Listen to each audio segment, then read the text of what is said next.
Good morning বন্ধুরা। আজ হলো 2 ডিসেম্বর মঙ্গলবার। আজকের সকালের বিশেষ বিশেষ খবরগুলি হলো: ডিসেম্বর মাসের প্রথম দিনই মিলল স্বস্তির খবর।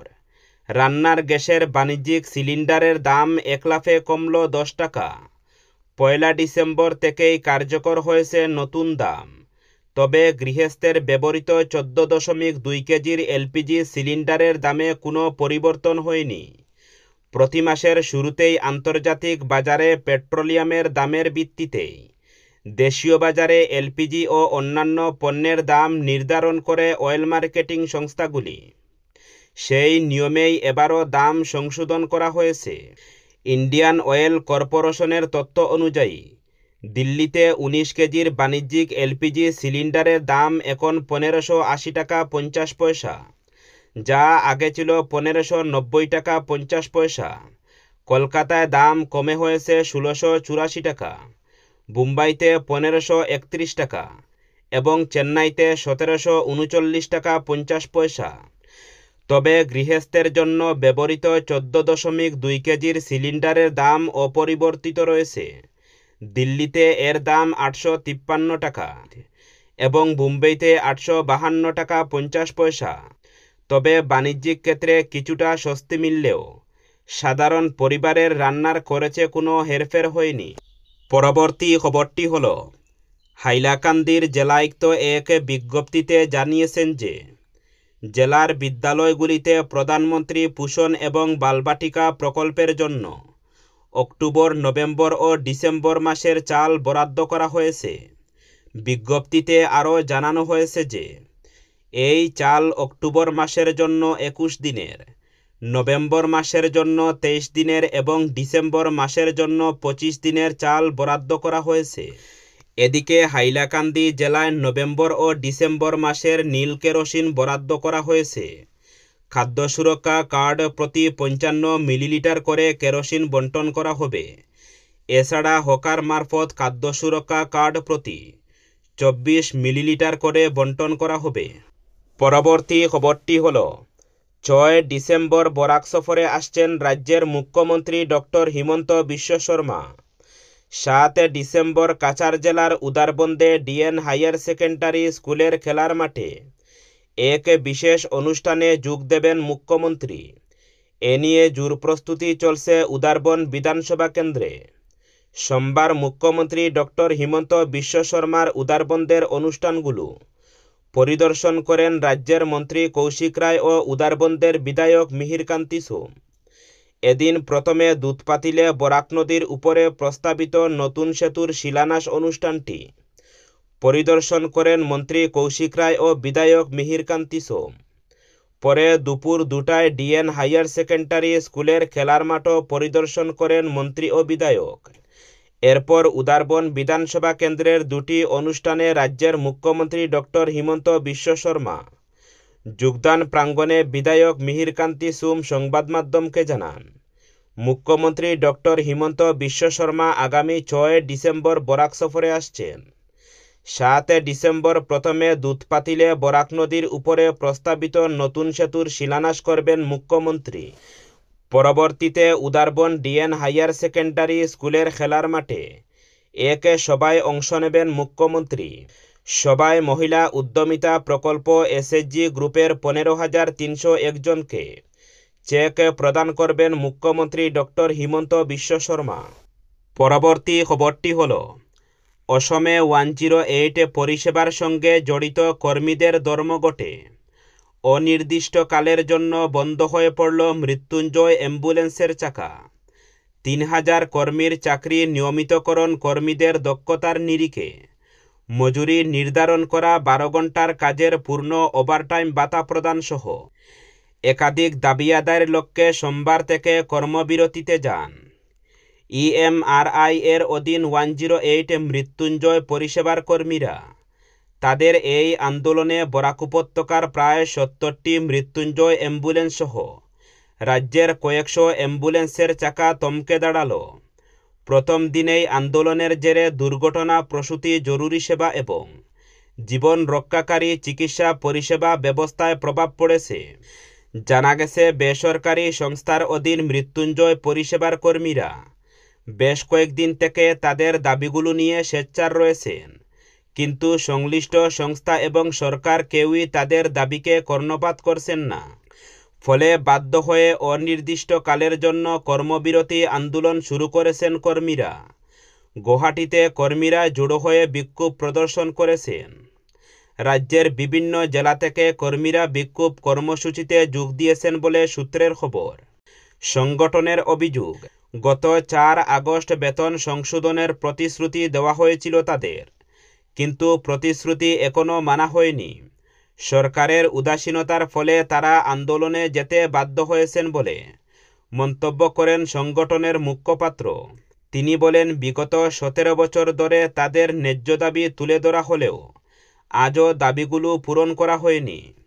এদিকে ধর্মঘটের ফলে কাছাড় জেলায় প্রায় 32টি মৃত্যুঞ্জয় অ্যাম্বুলেন্সের চাকাও থমকে দাঁড়িয়েছে। ঠিক একইভাবে হাইলাকান্দি এবং শ্রীভূমি জেলা মিলে প্রায় আরও 40টির মতো 108 অ্যাম্বুলেন্সের চাকা বন্ধ। এই আন্দোলন রাজ্যের সঙ্গে উপত্যকার স্বাস্থ্য পরিষেবার উপর প্রভাব পড়েছে। তবে কাছাড় জেলার স্বাস্থ্য বিভাগ ধর্মঘট চলাকালীন বিভিন্ন হাসপাতালের অ্যাম্বুলেন্স এবং বিভিন্ন বাগানের অ্যাম্বুলেন্সকে সচল রাখার জন্য তৎপর হয়েছে। পরবর্তী খবরটি হল, 2026 সালের বিধানসভা নির্বাচনে বিজেপিকে আর ক্ষমতায় দেখতে চান না অসমের মানুষ। রাজ্যের ক্ষমতাসীন দলকে তীব্র আক্রমণ করে এমনটাই দাবি করল এআইইউডিএফ। সোমবার সাংবাদিক বৈঠকে দলের সাধারণ সম্পাদক ও বিধায়ক হাফিজ রফিকুল ইসলাম বলেন, মানুষ বিজেপির প্রতি অসন্তুষ্ট এবং সরকার সবাইকে বিভ্রান্ত করেছে।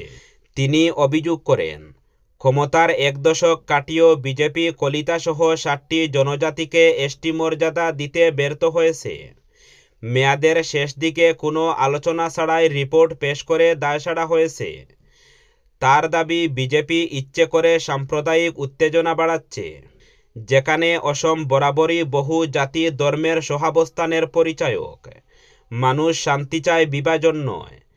তাই তারা বিজেপিকে বিদায় জানাতে চাইছে। বিরোধী ঐক্য নিয়ে এআইইউডিএফের অবস্থান স্পষ্ট। দলটি মহাজোটে যোগ দেবে না, তবে ভোট বিভাজন রুখতে কৌশলগতভাবে সীমিত আসনে লড়াই করবে। আমরা চাইলে 126টি আসনে প্রার্থী দিতে পারতাম, কিন্তু তাতে বিজেপি লাভবান হবে। তাই অন্তত 35টি আসনে লড়াই করব। বিটিআর, কার্বি আংলং, ডিমা হাসাও, লক্ষ্মীমপুর ও ধেমাজি থেকে দূরে থাকবে এআইইউডিএফ। রফিকুল সতর্ক করে বলেন, সংখ্যালঘু অধ্যুষিত এলাকার বিরোধীরা যদি এআইইউডিএফকে প্রধান প্রতিপক্ষ মনে করে লড়াই করে, তাহলে বিজেপিকে সুবিধা করে দেওয়া হবে। দলীয় উপাধ্যক্ষ ও বিধায়ক আমিনুল ইসলাম সরকারের উচ্ছেদ অভিযানে কঠোর সমালোচনা করেন। তার অভিযোগ, একদিকে মানুষকে অবৈধ দখলদার বলা হচ্ছে, অন্যদিকে একই জমিতে মিশন বসুন্ধরার মাধ্যমে অন্যদের পাট্টা দেওয়া হচ্ছে। 3 প্রজন্ম ধরে থাকা একটি মুসলিম পরিবারও পাট্টা পায়নি। হঠাৎ করে সবাইকে দখলদার ঘোষণা করা হচ্ছে। তিনি আরও বলেন, উচ্ছেদের সঙ্গে প্রায়ই সন্দেহজনক নাগরিক ট্যাগ লাগানো হচ্ছে, শুধু এক সম্প্রদায়ের উপর, কোনো সঠিক যাচাই ছাড়াই। সরকার চাইলে 2 দিনেই সব যাচাই করতে পারে। এই ট্যাগ ব্যবহার করে ভয় দেখানো তাদের অযোগ্যতার পরিচয়। উচ্ছেদ অভিযান নিয়েও প্রশ্ন তুলেন তিনি। লক্ষ্য ছিল 1420 হেক্টর, কিন্তু উচ্ছেদ হয়েছে 2500 হেক্টর জমি। এমনকি বৈধমেয়াদী পাট্টাদেরও উচ্ছেদ করা হয়েছে। অভিযোগ উঠেছে, যেসব পরিবার জরিপের সময় ঘুষ দিয়েছেন তারা বেঁচে গেছেন। পরবর্তী খবরটি হল, ঋণের চাপে বিজেপির এক যুবনেতার আত্মহনন। রবিবার রাতে ঘটনাটি ঘটেছে কাটিগড়ায়। নিজের ঘরের ভেতরেই চরম সিদ্ধান্ত নেন কাটিগড়ার মণ্ডল যুব মোর্চার সভাপতি সত্যজিৎ দাস। ম্যাজিস্ট্রেট পুলিশের উপস্থিতিতে রাতেই ঘরের দরজা ভেঙে যুবনেতার ঝুলন্ত মৃতদেহ উদ্ধার করা হয়। অত্যধিক ঋণের চাপের ফলেই সত্যজিতের এই চরম সিদ্ধান্ত বলে পরিবারের লোকের সন্দেহ। মাত্র 1 মাস আগেই কাটিগড়া মণ্ডল যুব মোর্চার সভাপতির দায়িত্ব গ্রহণ করেছিলেন কাতিরাইলের বাসিন্দা সত্যজিৎ দাস। এরপর বেশ ফুরফুরে মেজাজেই চালিয়ে যাচ্ছিলেন রাজনৈতিক ও অরাজনৈতিক কাজকর্ম। রবিবার রাতে তার ঝুলন্ত মৃতদেহ উদ্ধার করা হয়। প্রাপ্ত খবর মতে বাড়িতে কেউ না থাকার সুযোগে এদিন রাত 10টা নাগাদ নিজের কক্ষে আত্মহনন করে বসেন সত্যজিৎ। একসময় প্রতিদিনের মতো বাড়িতে যান তার বড় ভাই বিষ্ণু দাস। বাড়িতে গিয়ে ডাকাডাকি করে কারো সাড়া শব্দ না পেয়ে ঘরের ফাঁকফোকর দিয়ে ভেতরে থেকে চিৎকার করতে শুরু করেন। তার চিৎকার শুনে আশপাশের লোকজন ছুটে গিয়ে দেখেন সত্যজিতের দেহ ঝুলছে। সঙ্গে সঙ্গেই খবর দেওয়া হয় কাঠিগড়া থানায়। খবর পেয়ে দ্রুত ঘটনাস্থলে ছুটে যায় পুলিশ। কিছুক্ষণের মধ্যেই পৌঁছান ম্যাজিস্ট্রেট। পুলিশ ও ম্যাজিস্ট্রেটের উপস্থিতিতে ঘরের দরজা ভেঙে ভেতরে প্রবেশ করা হয়। শিলচর থেকে ডেকে পাঠানো হয় অসম পুলিশের ফরেনসিক দল। এরপরই মৃতদেহ উদ্ধার করে পোস্টমর্টেমের জন্য শিলচর মেডিকেল কলেজ হাসপাতালে পাঠানো হয়। যুব মোর্চার আকস্মিক এই মৃত্যুর খবর ছড়িয়ে পড়তেই ঘটনাস্থলে গিয়ে ভিড় করেন বিজেপির নেতাকর্মীরা। পরবর্তী খবরটি হল, মরিগাঁও বিশেষ পক্সো আদালত এক কিশোরী ধর্ষণ মামলায় 3 অভিযুক্তকে দোষী সাব্যস্ত করে 20 বছর সশ্রম কারাদণ্ডে দণ্ডিত করল। জানা গেছে 2024 সালের আগস্ট মাসে মরিগাঁওয়ের মিকিরবেটা থানার অন্তর্গত এক কিশোরীকে প্রলোভন দেখিয়ে গুয়াহাটি নিয়ে গিয়ে কয়েকদিন আটকে রেখে দলবদ্ধভাবে ধর্ষণের অভিযোগ উঠে 3 ধর্ষণকারীর বিরুদ্ধে। পরবর্তীতে কিশোরীর পরিবারের লিখিত অভিযোগের ভিত্তিতে মিকিরবেটা থানায় 121/24 নম্বর মামলা পঞ্জীভূত করেন। এই অভিযোগের ভিত্তিতে রাজিবুল হক, মান্নান আলী ও সামেদ আলী নামের ধর্ষণকারীকে গ্রেফতার করে পুলিশ 3 ধর্ষণকারীর বিরুদ্ধে উপযুক্ত তথ্য প্রমাণসহ তদন্ত প্রতিবেদন আদালতে দাখিল করে। আর এই তদন্তের উপর ভিত্তি করে সোমবার মরিগাঁও বিশেষ পক্সো আদালতের বিচারক অভিযুক্ত 3 জনকে ধর্ষণের অভিযোগে দোষী সাব্যস্ত করে কঠোর শাস্তির নির্দেশ দেন।